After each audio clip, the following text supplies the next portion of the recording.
अस्सलामुअलैकुम my YouTube family, welcome back to my channel. I hope आप सब ठीक ठाक खैरियत से होंगे। अल्हम्दुलिल्लाह आई एम ऑल्सो फाइन। तो अच्छा, आज ना ये मेरी जो कैंडी रखी हुई थी, आंवला कैंडी, मैंने इसको जो ना गुड़ में और शक्कर में जो दोनों डिप करके रखी थी, तो 2-3 दिन के लिए इसको रखना था इस शीरे में। तो 2-3 दिन हो चुके थे, तो फिर मैंने सोचा आज ना इसको धूप लगा लेते हैं। तो यहाँ पर इसको ना सबसे पहले स्ट्रेन आउट कर लेंगे, तो छलनी से इसको छान लेंगे, इसका पानी जितना भी है, मतलब शीरा। तो इसको छानने के बाद ना इसको मैंने एक एक पीस अलग अलग करके ना ड्राई करने के लिए धूप में रखना है। तो धूप में जब थोड़ी सी लग जाएगी, थोड़ी सी ऊपर से कड़क हो जाएगी और अंदर थोड़ी सॉफ्ट रहेगी, तब उस पॉइंट पर ना हम लोगों ने इस पर ऊपर से कोटिंग करनी है शुगर पाउडर की। तो यहाँ पर मैंने इसको एक एक पीसेस इस तरीके से अरेंज कर दिए थे। और अच्छा, अपने पिछले व्लॉग में मैंने आंवला कैंडी बनाने की रेसिपी ना शेयर की थी। इससे पहले मैंने इसको दूसरे टाइप की जो कैंडी एक और थी पीस के जो बनती है, वो वाली भी शेयर की थी। तो आप लोग ना पिछले व्लॉग में जाकर देख सकते हैं। तो यहाँ पर ये मैंने अरेंज कर दिया था इस तरीके से, और इसके बाद हम लोग इसमें ना धूप लगाएंगे। तो आज ना मेरे यहाँ मेरी फ्रेंड के भाई की शादी भी थी, तो वहाँ पर भी हम लोग को जाना था। तो वहाँ पर ना मतलब मैंने सोचा जब तक ये सारे काम फिनिश कर लेते हैं, अदरवाइज़ ये ज़्यादा दिन तक अगर चाशनी में पड़ी रहेगी तो फिर ख़राब भी हो सकती है। तो मैंने सोचा अपना ये वाला काम भी आज फिनिश कर लेती हूँ। और इसके बाद ना मेरी फ्रेंड के यहाँ शादी में जाना था, तो वहाँ पे ना सारी फ्रेंड्स लोग भी आज आएंगी, तो काफ़ी टाइम के बाद हम लोग मिल रहे हैं। तो मुझे बहुत ज़्यादा एक्साइटमेंट भी थी सबसे मिलने की। तो अच्छा, जब से मैंने ना अपना चैनल स्टार्ट किया, तो मुझे थोड़ा सा कम ही टाइम मिल पाता है कि मैं सबसे कांटेक्ट करूं या मिलने जा पाऊं। तो आज ना मौका मिल रहा था, तो मैंने सोचा बिल्कुल भी ज़ाया नहीं करना है। तो अच्छे जो दोस्त होते हैं ना, बहुत ही ज़्यादा मुश्किल से मिलते हैं। उनको ना उनके साथ बनाकर अच्छे से रिलेशनशिप आपको रखनी चाहिए। और अगर आप ना कुछ मिस्टेक्स करते हैं, तो फिर आपकी जो रिलेशनशिप है, आपकी जो दोस्तियां हैं, रिश्तेदारियां, वो सारी ख़त्म हो जाती हैं। तो आपने ना हमेशा अपने दोस्तों का ख्याल रखना है। उसके अलावा जब भी आप उनसे कोई बात कर रहे हैं, तो उनकी बात को गौर से ध्यान से सुने। क्योंकि आजकल क्या हो गया है कि कोई भी दूसरा बंदा बात कर रहा होता है, और ज़्यादातर लोग ना अपने फ़ोन में लगे रहते हैं, बस हूँ हाँ हाँ हाँ कर लेते हैं, अच्छा अच्छा करके बस बोल देते हैं, लेकिन उनका जो ध्यान होता है वो सिर्फ अपने मोबाइल पर होता है। तो अगर आप चाहते हैं कि आपकी रिलेशनशिप अच्छे से बनी रहे, आपकी फ्रेंडशिप अच्छे से मेंटेन रहे, तो फिर आप ना अपने दोस्तों के साथ, अपने रिश्तेदारों के साथ अच्छे से पेश आएँ, उनकी बातें भी सुने। और जब दूसरा कोई बात कर रहा हो अगला बंदा, तो फिर आपने ना उसको अटेंशन देनी है, थोड़ा सा ध्यान से उसकी बात को सुनना है। तो इससे उसको लगता है कि आपकी मतलब आपकी नज़रों में ना उसकी वैल्यू है। तो जब इस तरह से जब किसी को फील होता है, तो फिर वो आपको ना अच्छी नज़र से देखता है, और आपकी जो इज़्ज़त है उसके दिल में बढ़ जाती है। और इसके अलावा ना आपकी दोस्ती और रिश्तेदारी कायम रहती है। क्योंकि आजकल ना इतनी जल्दी, इतनी आसानी से दोस्ती और रिश्तेदारियाँ टूट रही हैं, इतना ज़्यादा आसान हो गया है इन सब चीज़ों को तोड़ना, कि लोगों को मतलब रियलाइज़ ही नहीं हो रहा है कि ये इतना कोई बड़ा काम हो रहा है, इतना बुरा काम हो रहा है। तो इसके अलावा एक और जो मिस्टेक है वो हम लोग करते हैं कि आर्ग्यूमेंट करने लगते हैं। तो अगर आपको मतलब लगे कि अगले बंदे की बात मतलब दुरुस्त नहीं है, तो भी आप उसको फ़ौरन से करेक्शन कराने मत लग जाएं।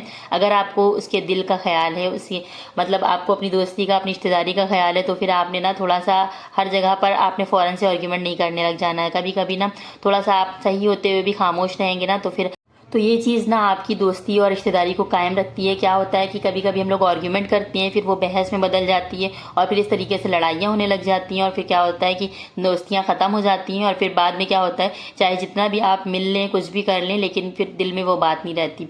तो अगर आप ना दिल से और बहुत ही अच्छी तरीके से अपनी दोस्ती को, रिश्तेदारी को कायम रखना चाहते हैं, तो फिर ना थोड़ा सा आर्ग्यूमेंट कम ही करें। लेकिन कभी कभी ऐसा होता है, अगले बंदे को हर बार अगर आप सही फील कराते रहते हैं, तो फिर उसको लगता है कि ना आप ही गलत हैं, तो फिर आपको हर बार वो नीचा दिखाने के लिए इस तरह की चीज़ें करने लगता है। तो अगर ऐसा कोई करे, तो फिर ना आपने उससे आर्ग्यूमेंट भी करना है, उसको सही बात बता भी देनी है, सही भी कर देना है। क्योंकि आपकी ना सेल्फ रिस्पेक्ट सबसे ज़्यादा होती है। तो हर बार छोटी छोटी बातों पर बहस ना करें, लेकिन अगर कोई बहुत ज़्यादा बार बार आपको गिराने की, नीचा दिखाने की कोशिश करे, तो फिर आपने उससे ज़रूर से आर्ग्यूमेंट करना है। तो फिर यहाँ पर ना मैंने अपना जो कैंडी थी मेरी तैयार हो गई थी, सूख भी गई थी। उसके बाद मैंने इसके ऊपर जो शुगर पाउडर होता है वो कोट किया था, और इसके बाद ना मैंने इसको जार्स में फिल करके रख दिया था। तो एक मैंने गुड़ वाली बनाई थी, वो थोड़ी सी ज़्यादा क्वांटिटी में बनी थी, और साथ में मैंने शुगर वाली बनाई थी अपने लोगों के लिए। अच्छा, यहाँ पर ये मेरा काम फिनिश हो गया था, तो मुझे बहुत ज़्यादा सुकून मिल गया था। तो यहाँ पर मैंने रात में पहनने के लिए अपने कपड़े निकाल लिए थे, क्योंकि इसे मुझे आयरन करना था। तो मैंने सोचा प्रेस वगैरह करके रख लेते हैं, और इसके बाद ना तैयार हो जाएंगे। थोड़ा सा मैंने सोचा था जल्दी निकलेंगे, क्योंकि हर बार क्या होता है, मैं लेट हो जाती हूँ हर जगह पहुँचने में। तो तो मैंने सोचा था कि इस बार थोड़ा सा जल्दी निकलूँगी, तो मैं और मेरी सिस्टर जा रहे थे ना। मैंने सोचा था अपनी सिस्टर को लेकर जाऊँगी साथ में, और उधर से ना मेरी बड़ी वाली आपी भी आएंगी। तो यहाँ पर ना मैंने अपनी तैयारी स्टार्ट कर दी थी, सूट निकाल के प्रेस करना था, और इसके बाद ना मैंने अपनी ज्वेलरी और मेकअप वगैरह भी सारी चीज़ें निकाल ली थी। तो फटाफट से हम लोग तैयार होते हैं। तो सबसे पहले यहाँ पर आयरन कर लेंगे कपड़ों को। अच्छा, हम सारे फ्रेंड्स लोगों की ना दोस्ती कम से कम 10 से 12 साल पुरानी है, और हम लोगों में ना इतनी गहरी दोस्ती है कि हम लोग दूर भी रहते हैं, लेकिन जब मिलते हैं ना तो बहुत ज़्यादा मतलब सब खुश होते हैं एक दूसरे से मिलते हैं। तो इसका एक रीज़न ये भी है कि हम लोग ना एक दूसरे की फीलिंग्स का ख्याल रखते हैं। और इसके अलावा ना मतलब हम लोग कॉलेज लाइफ में, स्कूल लाइफ में कभी भी हम लोगों ने जो सब्जेक्ट का टॉपिक है उसके अलावा किसी बात पे ना कोई मतलब आर्ग्यूमेंट नहीं किया, कभी कोई बहस नहीं की। तो अच्छा, एक सबसे बड़ी चीज़ ये होती है कि अगर आप मतलब गलत हैं, आपसे कोई गलत बात हो गई या कुछ भी है, तो आपने किसी का दिल दुखाया, तो आप ना फ़ौरन से माफ़ी मांग लिया करें। इससे क्या होता है कि आप ना दूसरे के ऊपर रहम नहीं कर रहे होते, आप अपने आप पर रहम करते हैं, क्योंकि माफ़ी मांगने से ना आपका दिल भी हल्का हो जाता है। और इसके अलावा होता ये है कि जब आप स्टार्टिंग में ही माफ़ी मांग लेते हैं ना, तो फिर बात बढ़ने से बच जाती है।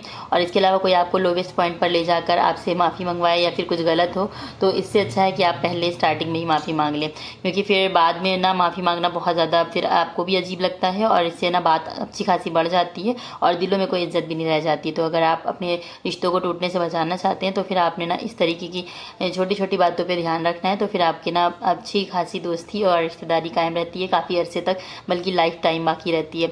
तो यहाँ पर मैंने फेस वॉश कर लिया था अपने, जो मेरा फेस वॉश मैं यूज़ करती हूँ जोवीज़ का, और उसके बाद मैंने अपना मेकअप का प्रोडक्ट्स वगैरह निकाल के रख लिए थे सारी चीज़ें। तो मैं यहाँ पर प्राइमर और इसके अलावा कंसीलर यूज़ करूँगी। इसके अलावा फाउंडेशन मैंने लैक्मे का लिया है, और साथ में एमएन का मैंने यहाँ पर मस्कारा लिया है, और रेने का मैंने यहाँ पर लिप ग्लॉस लिया है। साथ में ब्रशेज़ है मेरे, और हुदा ब्यूटी की जो मेरे पास पैलेट रखी हुई थी वो मैंने निकाल ली है। तो नमाज़ पढ़ के मैंने यहाँ पर अपना मेकअप वगैरह डन किया, और इसके बाद ना हम लोग पहुँच गए थे हॉल। और यहाँ पर आकर मुझे रियलाइज़ हुआ कि मैं कुछ ज़्यादा ही जल्दी आ गई हूँ, क्योंकि अभी ना यहाँ पर बिल्कुल खाली पड़ा हुआ था, बहुत ही कम लोग यहाँ पर आए हुए थे। अभी मुझे लग रहा था सिर्फ घर के ही लोग थे, और मेरी गलती ये थी कि मैंने किसी के पास कॉल भी नहीं की, मैं तैयार होकर बस सीधे पहुँच गई थी। तो ये मेरी बिगेस्ट मिस्टेक थी आज। तो यहाँ पर हम लोग ना पहुँच गए थे अपनी सिस्टर के साथ, और इसके बाद ना मेरी सिस्टर ने भी आना था, बड़ी वाली। तो यहाँ पर ना हॉल अच्छा खासा बिल्कुल खाली पड़ा हुआ था, तो बस यहाँ पर 2-4 लोग आगे बैठे हुए थे, और मैं उनको जानती भी नहीं थी, क्योंकि मेरे रिलेटिव्स तो थे नहीं। तो मतलब मेरी फ्रेंड के यहाँ शादी थी, तो बस सिर्फ फ्रेंड्स लोगों को मैं जानती थी, और बाकी वैसे थे तो यहाँ पर कि मेरे जान पहचान के और भी लोग, लेकिन बाद में आए थे। अभी कोई भी मतलब अननोन सारे लोग बैठे हुए थे, तो फिर मैं थोड़ा पीछे आके बैठ गई थी। तो यहाँ पर ना हम लोग अपना मतलब सबसे पहले वेटर ने लाकर ना हम लोग को ये ब्रूस्ट सर्व किया था मेयोनीज़ के साथ। तो फिर हम लोगों ने ये सोचा इसको एंजॉय करते हैं। तो ब्रूस्ट तो काफ़ी ज़्यादा मज़े का बना हुआ था, लेकिन इसके साथ जो ना सिर्फ मेयो दी हुई थी इन्होंने, तो मुझे लगता है इसके साथ केचप भी मिक्स करके इनको देनी चाहिए थी, तो और भी ज़्यादा ही टेस्टी लगता। उसके बाद ना मैंने यहाँ पर कॉफ़ी इंजॉय की। तो मतलब थोड़ी सी ठंड हो रही थी ना, तो गर्मा गर्म कॉफ़ी से ना बहुत ज़्यादा रिलैक्स फील हुआ। अच्छा, मैंने ना एक हाथ से वीडियो कैप्चर की थी, तो एक हाथ से ना हाथ मेरा जला जा रहा था। अच्छी खासी गर्म कॉफ़ी थी, तो थोड़ा सा अजीब सा कुछ शूट हुआ होगा, आपको लग रहा होगा। और इसके बाद ना हम लोगों ने थोड़ा सा हॉल का शूट किया, चारों तरफ इस तरीके से दिखाया, क्योंकि अभी कोई ज़्यादा था नहीं, तो फिर मैंने सोचा आराम से शूट कर लेते हैं। और इसके बाद ना बाकी चीज़ें भी वेटर ला ला के सर्व करता रहा, तो फिर हम लोगों ने यहीं पर बैठे बैठे खा लिया। और इसके बाद ना मेरी फ्रेंड आई थी, अच्छा, जिसके भाई की शादी थी उस वाली फ्रेंड से तो मैं अभी मिलकर आई थी। तो वो ना अभी बिजी थी अपने मतलब भाई की जो ब्राइड है, मतलब ब्राइड एंट्री वगैरह होनी थी ना, तो इस वजह से तो थोड़ा सा मतलब फ़ोटोशूट वगैरह हो रहा था। तो फिर हम लोग आकर ना इधर बैठ गए थे, क्योंकि मैं फ़ोटोशूट वगैरह करवाती नहीं हूँ ऐसे भी, तो इसलिए मैंने सोचा जब तक हम लोग अपना स्टार्टर वगैरह एंजॉय करते हैं। तो मैं अपनी ना छोटी सिस्टर को लेके आई थी। अगर उसको ना मैं लेकर आती ना, तो मैं अब तक बोर हो चुकी होती। तो यहाँ पर ना हम लोग साथ में ले लेकर एक साथ खा रहे थे सारी चीज़ें। तो पहले तो हम लोगों ने ब्रूस्ट खाया था, कॉफ़ी पी थी, फिर यहाँ पर हम लोगों ने चाट खाई थी। उसके बाद यहाँ पर सीख कबाब आ गए थे। तो सीख कबाब यहाँ का बहुत ही फेमस स्टार्टर है, तो बहुत ही ज़्यादा ही टेस्टी होते हैं कबाब। शायद ही आपने इस तरह के कबाब कहीं और खाए हो, तो बहुत ज़्यादा मज़े के होते हैं। और इसके अलावा ना यहाँ पर हम लोग फिर गोलगप्पे खाने के लिए आ गए थे। तो इसका जो पानी था बहुत ज़्यादा टेस्टी था, सिर्फ पानी की वजह से हम लोगों ने 2-3 खा लिए थे। अच्छा, हम लोग सिर्फ 10 मिनट ही बैठे होंगे, उसके बाद ना काफ़ी सारे गेस्ट आना स्टार्ट हो गए थे, तो फिर इतना ज़्यादा हम लोग को बोरिंग नहीं लगा। फिर अचानक से ही बस आधे घंटे में ही पूरा हाल ना फुल हो गया था। तो उसके बाद ना मेरी सिस्टर और बाकी फ्रेंड्स भी आ गई थी। तो यहाँ पर मैं अपने स्प्रिंग रोल मैंने सोचा ट्राई कर लूँ, बस एक मैंने लिया था। तो फिर मेरी सिस्टर ने भी बोला कि मेरे लिए भी इसी में निकाल लो, तो फिर सबके लिए मैंने एक एक पीस निकाला था।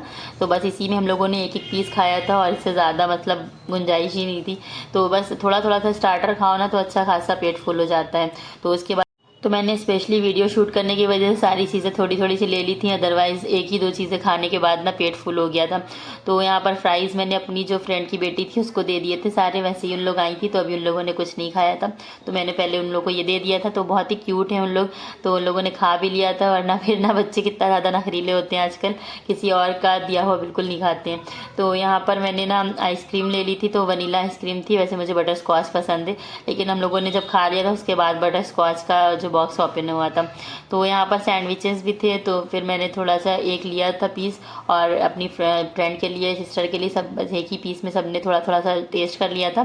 तो हम लोग जब साथ में होते हैं सारे लोग, तो एक चीज़ ले लेते हैं, बस उसी में थोड़ा थोड़ा सा सारे लोग टेस्ट कर लेते हैं। तो यहाँ पर 2 प्लेट हम लोगों ने अलग अलग ली थी। एक में हम लोगों ने ना बटर चिकन और साथ में रोटी ली थी, और सैलेड ली थी मैंने ज़्यादा हिस्सी, क्योंकि मैं सैलेड ज़्यादा खाती हूँ। और दूसरी वाली प्लेट में मेरी सिस्टर ने ले लिया था शेरवान और कबाब, साथ में रोस्टेड हम लोगों ने एक एक पीस ले लिया था। बस इतने में हम लोगों ने ना तीनों लोगों ने मिलकर खा लिया था।